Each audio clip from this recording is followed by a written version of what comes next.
వాళ్ళ విద్యా వ్యవస్థ ఎంత ఘోరంగా ఉందండి. ఎటువంటి వాళ్ళు డాక్టర్లు అవుతున్నారు, ఎటువంటి వాళ్ళు ఇంజనీర్లు అవుతున్నారో తెలుసా? చెయ్యి పట్టుకుని ఒక్క డాక్టర్ కూడా ఇది రోగం అని చెప్పగలిగిన వాళ్ళు ఏడండి? ఉంటే ఆయన ధనవంతులతో సమానం. నమస్కారం.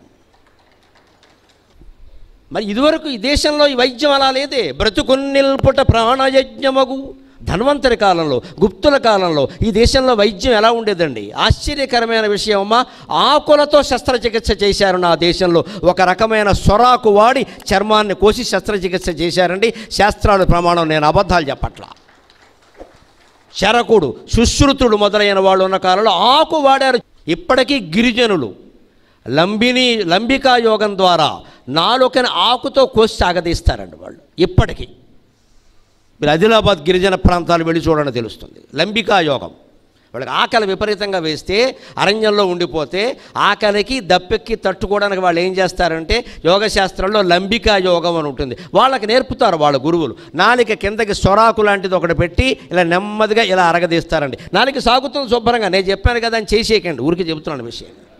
నా మీద కేసెడతారు మళ్ళీ. ఎక్కడ అందులో ఉన్న విషయం చెబుతాను. ఉంది అది.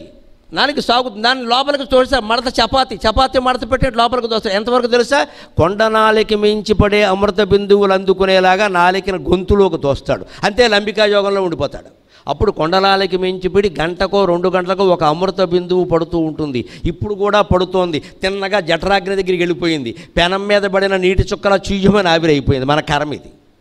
అదే యోగశాస్త్రాన్ని పాటిస్తే, ప్రాణాయామం చేస్తే, యోగాభ్యాసం చేస్తే, లంబికా యోగాన్ని సాధించగలిగితే, నాలుకని మడతపెట్టి వెనక్కి తొయ్యగలిగితే, కొండ నాలుక కిందికి సరిగ్గా నాలుక రాగలిగితే వాడు 3 రోజులు కాదమ్మా 30 రోజుల పాటు నిద్రాహార ఆకలి లేకుండా దప్పిక లేకుండా ఉంటాడు ఖచ్చితంగా. హిమాలయాల్లో యోగులు చేసే సాధన అదే. అది ఉంది యోగశాస్త్రంలో, పతంజలి యోగశాస్త్రంలో లంబికా యోగం. సరిగ్గా అది చూసుకుని మన వాళ్ళు వైద్యంలో ఉపయోగించారు దాన్ని. బ్రతుకున్నిల్పుట ప్రాణయజ్ఞమగు ధాన్వంతర్యము వైద్యమే కృతమై శుశ్రుతమైన కాలమది. ధాన్వంతర్యమౌ వైద్యమే కృతమై శుశ్రుతమైన కాలమది. ఆకే చాకునై బుద్ధి నిర్మితమై శస్త్రచికిత్సలం జరిపెను. ఆకే చాకునై బుద్ధి నిర్మితమై శస్త్రచికిత్సలం జరిపెను.